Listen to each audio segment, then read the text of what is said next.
Greetings, ladies and gentlemen, it is I am the one and only Tiana here once again, and I am back for the likes of the Maxi Toys videos, as you probably expect at this point in time. So ladies and gentlemen, welcome back for some more of Let's Play of Kirby's Return to Dreamland Deluxe for the Nintendo Switch, basically based off from Kirby's Return to Dreamland back on the Nintendo Wii, while at the same time, we're about to be able to still continue playing through Merry Magoland. So, last time, we essentially did manage to complete even more missions, and as a result, we did somehow manage to complete the 100 missions run through for the sake of the forms of Merry Magoland itself. Like, some of them are easy, but some of them are really hard, as I've already established that before. So as a result, and at the very least though, we also did manage to get started with the forms of another continuation of missions for the sake of the forms of Merry Magoland with the forms of the true extra missions, as you can see. Well, mind you about the fact that luckily we did manage to already complete some of them,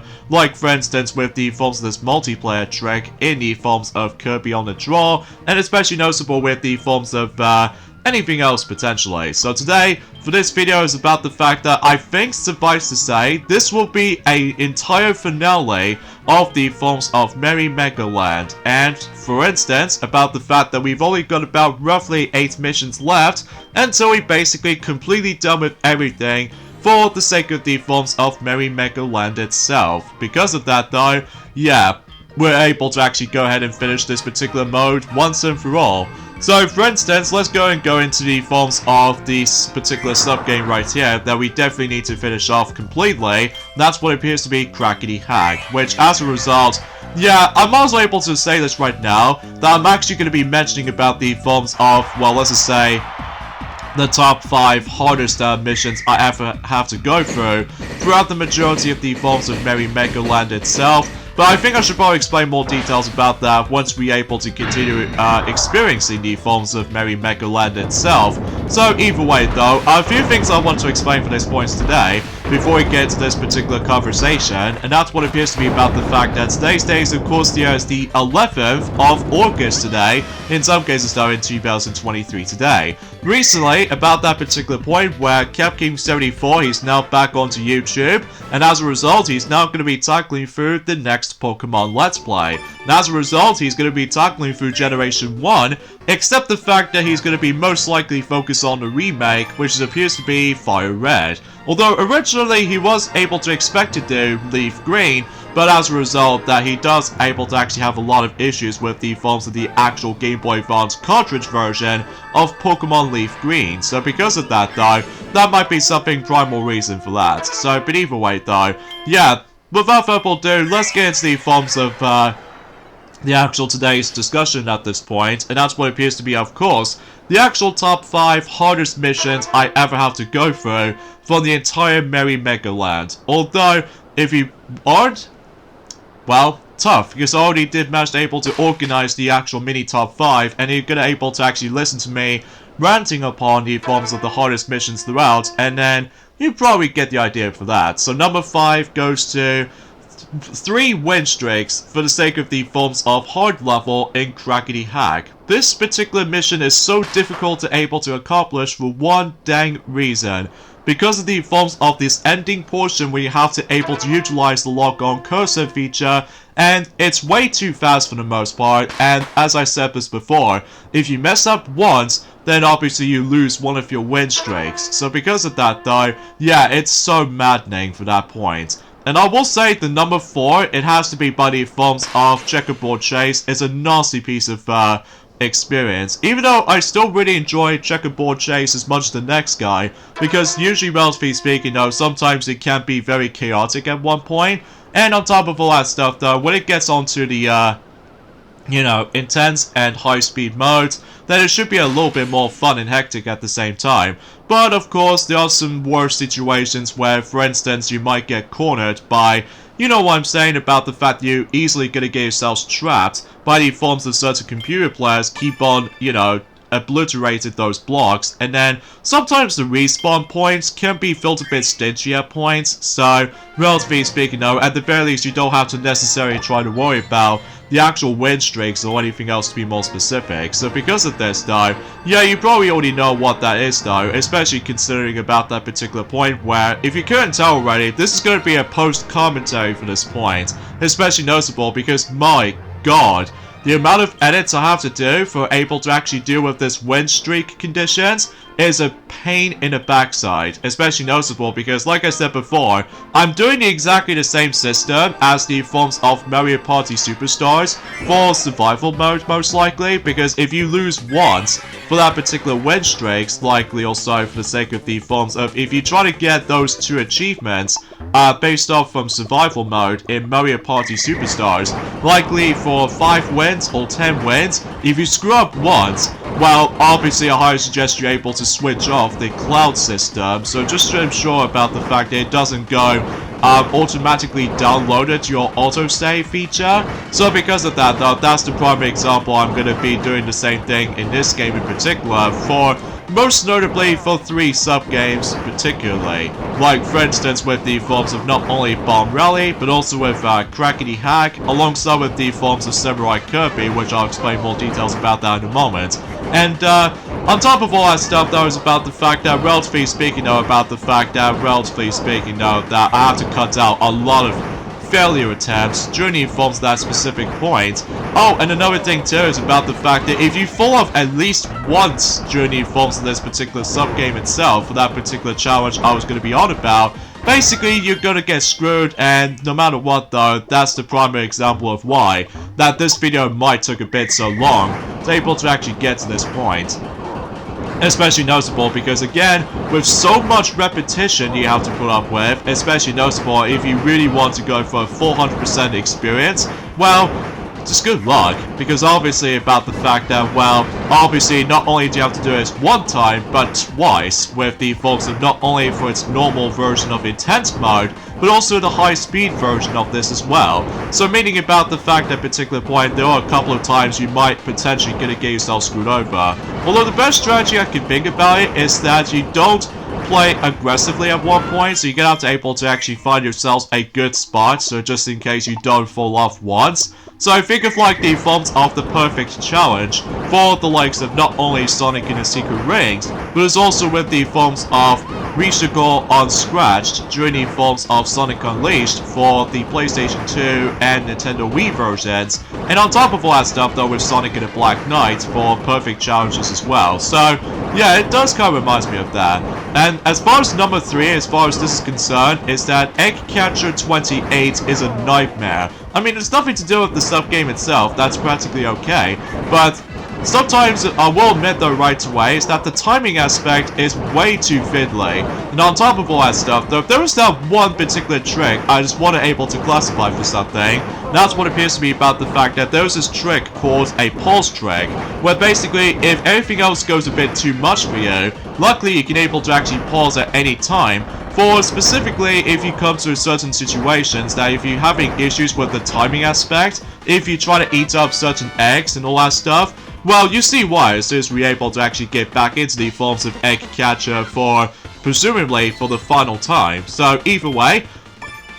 so there goes the forms of that particular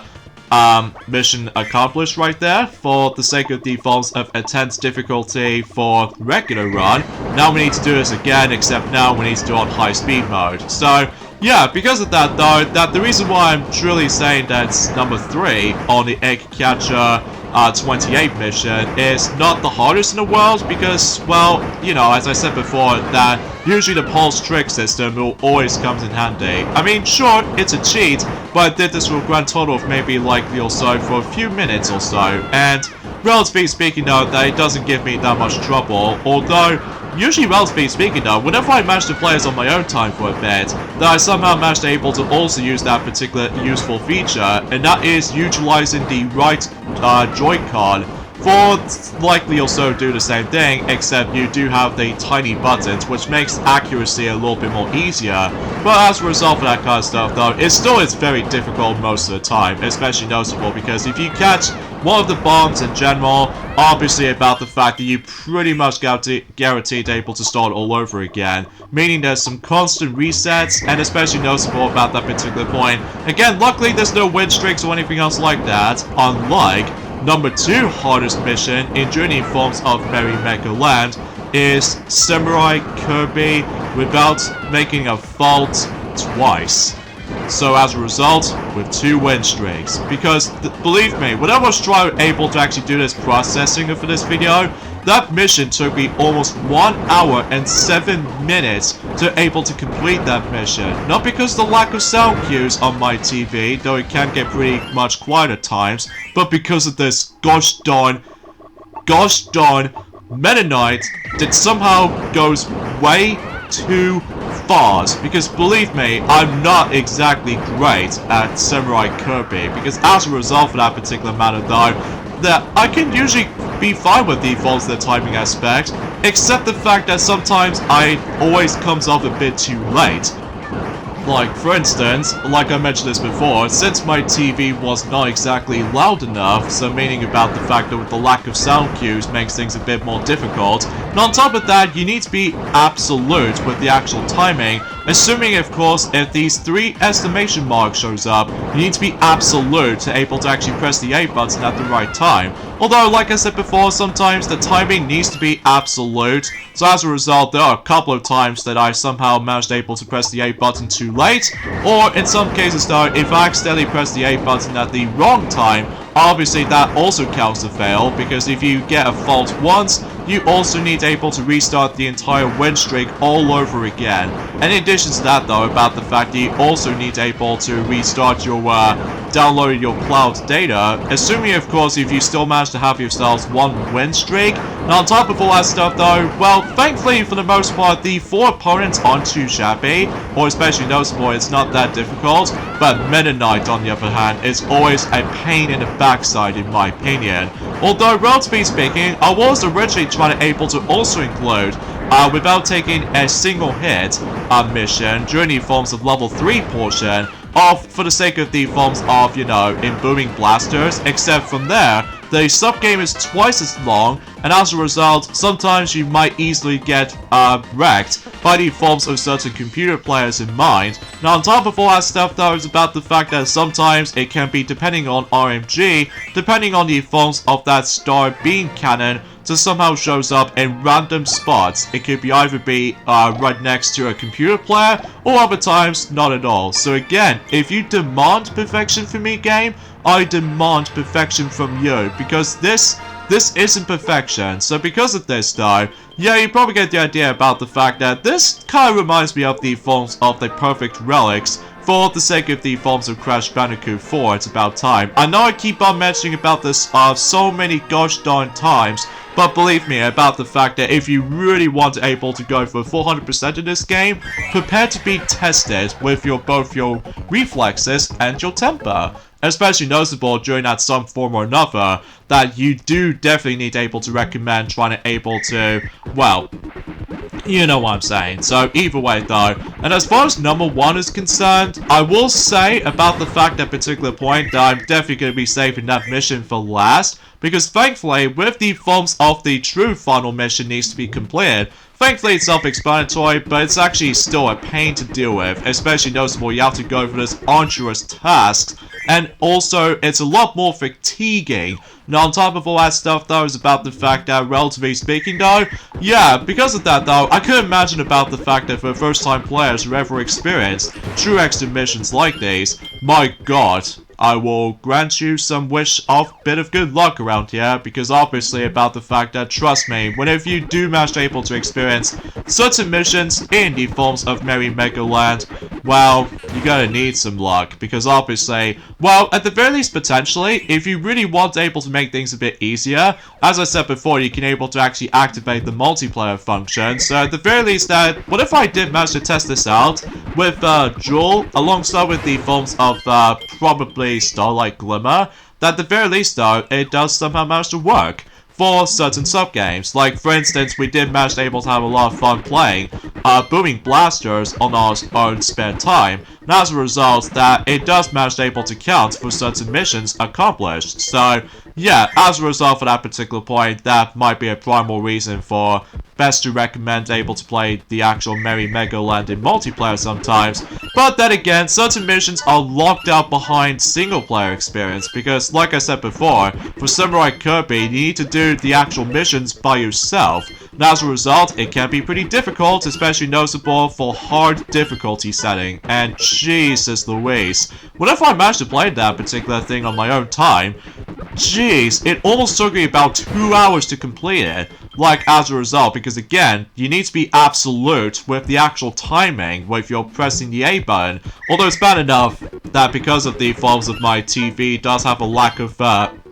you know, sound cues, but it just feels, you know, obnoxious, and on top of that, way too tedious at times if there's a lot of repetition that's going to be involved around with these particular multiple repeats of the forms of the exactly the same mini-games or sub-games for that matter. Like, let's just say, for example, let's take a step back and consider like this. Let's take the forms of Crackety Hack or Bomb Rally, for example, and count the average playthroughs of able to actually complete those missions for a regular player. You play for those sub-games for one time to able to actually complete all three difficulty settings, meaning easy, normal, and hard. Or maybe even play for those games for a second time because of how stupid the AI can sometimes feel to be aggressive at points. Or even play for a third time to try to deal with the forms of 3 win streaks or more. Because trying to able to deal with the forms of the timing aspect with all that things itself combined is borderline impossible to do, even when it comes to the first few attempts of how anxious the actual timing aspect it is. Or even experience those sub-games for a 4th time because you miss your win streaks. And after that, take those multiple playthroughs and automatically double them if you keep on screwing up. So as a result for that particular matter though, yes, I'm feeling a little bit more casting for a few explanations here, when you have to go through miraculously, start the actual sub-game you've never played before, and you're able to actually realize that if you really want to complete those missions so badly, you're still talking about like roughly 10 playthroughs of the exact same sub-games if you complete those missions, or most of it at least, because after a while it feels like I was going to be scanning for these items in the actual supermarket, or multiple items in the supermarket as far as I'm meant to say. Like, it becomes that monotonous. Oh, of course, I'm also like ranting about this, assuming if you don't manage to able to realize about the fact that, well, again, it's just about the fact that, well, I don't know about you, because it's been about 2 days ago since I actually last played this, as you can definitely tell for the sake of time. And luckily though, as you can tell, since that, as I said before, using the actual pulse trick is definitely a good recommendation, because obviously that way, as you can tell, we got exactly 28 eggs. And geez, that was also a pain as well. And because of that though, yeah, I just don't feel like trying to play for Egg Catcher again as well. But then again though, because of the repetition we was able to go for every time when if you desperately want to complete such missions like this, then, you know, you get the idea for this point. Oh, and by the way, for the later stamp cards you're going to be able to fill up, obviously every once in a while you start able to actually getting some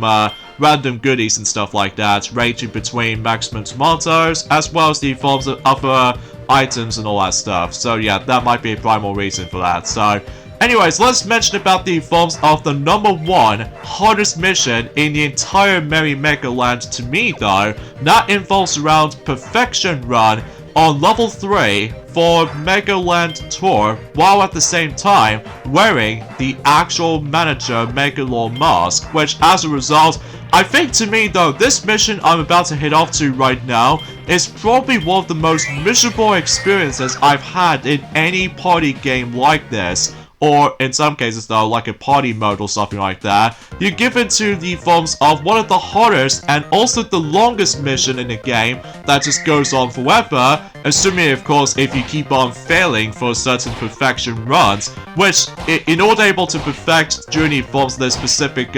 mission like this, is that you can't afford to lose a single round for the sake of level 3 in Magoland Tour. And if you mess up once, you have to start from square one again. Imagine this, right? If you, in the middle portion of the second round, or the third round, or in some cases the final round, if you mess up once, you have to start all over again, back in square one as you go. Now, on top of all that stuff though, depending on what sub-games you're going to be playing through, that, you know, you have to go for a lot of randomization for the sake of certain selections for certain sub-games. And yeah, it's a bit of annoying too, especially noticeable because I'm not going to be able to actually experience not only Egg Catcher, but also with the forms of Samurai Kirby in the process. And again, the entire process is just way too repetitive. And I think I will admit though right away, is that whenever I first experienced this on my own time for a bit, it honestly did took me about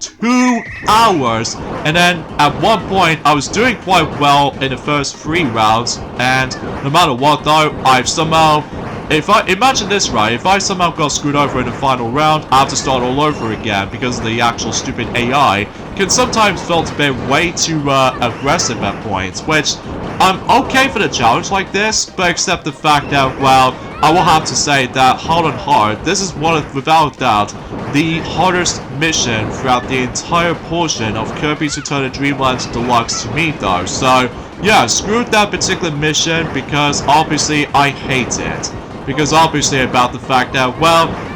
think about this for a second, is that think of like the forms of the Mario Kart star ranking system in certain Grand Prix ever since in Mario Kart DS all the way up to Mario Kart 8 Deluxe, that in order to get the 3-star ranking in one of those cups in Grand Prix, then obviously you need to go for the entire perfection run without getting to like second or lower. And as a result, if you become in first place at all times, even though I'm just mentioning about the example of this, which appears to be, of course, both Mario Kart 8 on the Wii U, alongside with the Deluxe version on the Switch version, like for instance, if you come in first place at all times, you obviously get yourself 3-star rankings into your rankings disposal. Whilst in here though, that obviously, I think the maximum points you can only get up to, when it comes to level 3 most likely, that's what appears to be 2,500 points, or to be more specifically, 2,500 points. So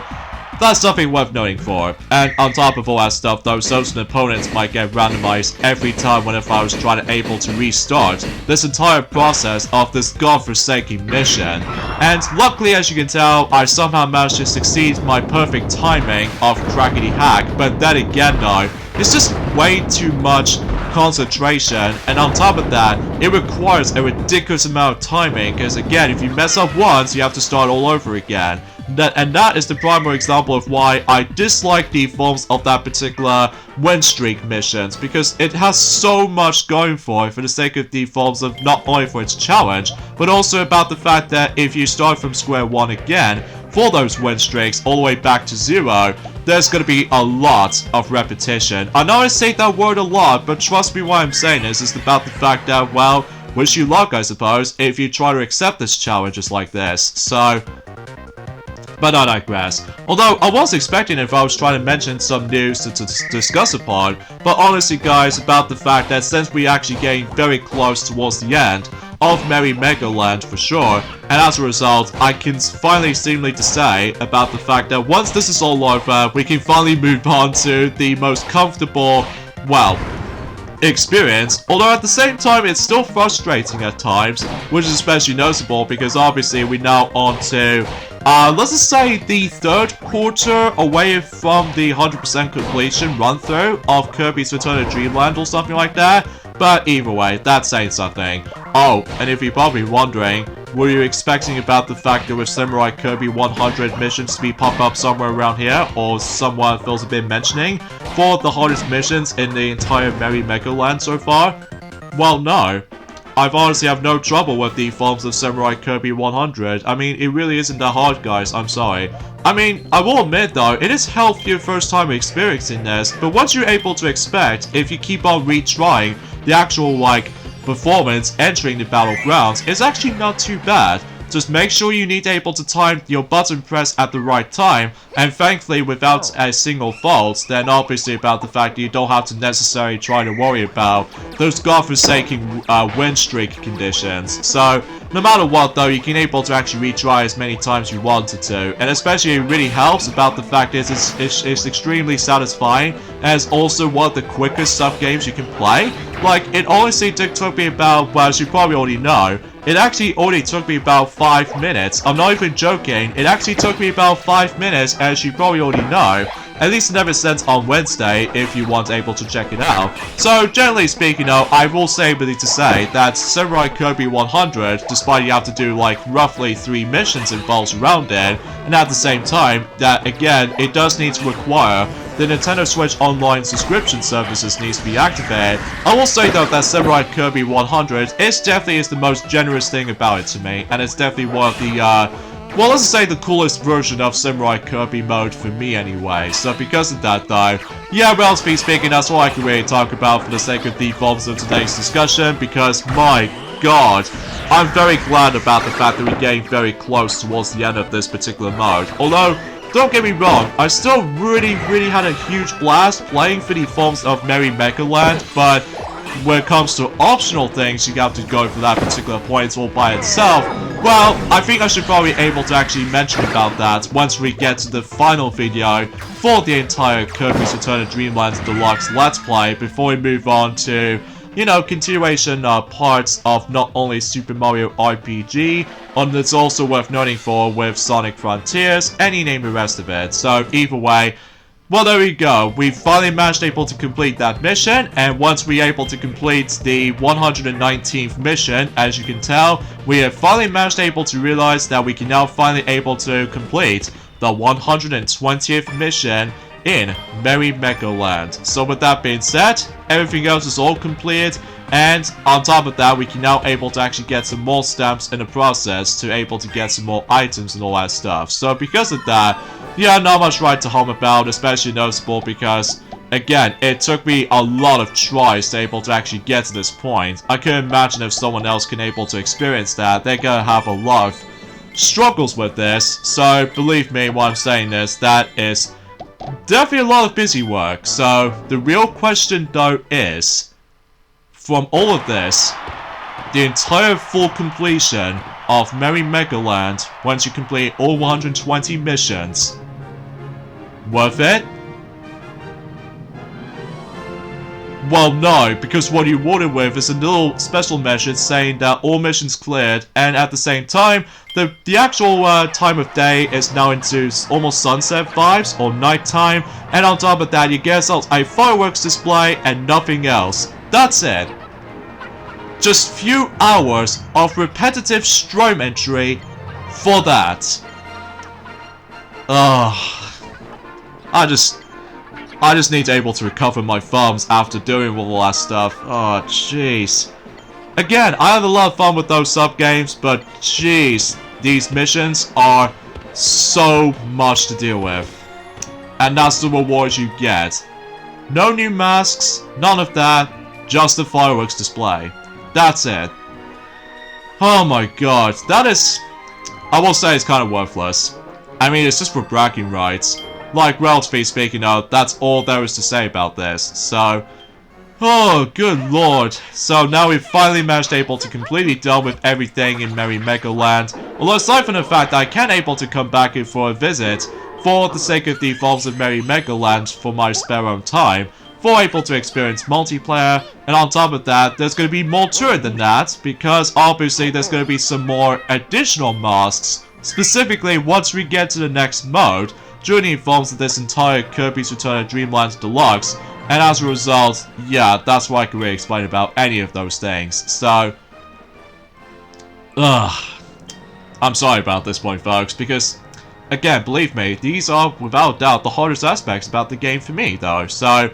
anyway, enough about that. So, yeah, that's what I can really say about the forms of today's video. But then again, I would like to explain something else, but I think I'll let Ray mention more stuff during the forms of tomorrow's. Super Mario RPG from now on. So, anyway, with that being said though, we should probably end things off this point right here. So join me next time for more of Let's Play of Kirby's Return to Dreamland Deluxe, because we're still not done with the entire playthrough, because we're about to able to dive right into extra mode, which is the same thing as the regular story mode, but with some differences. So I'll see you guys until on Monday. Later, fellas.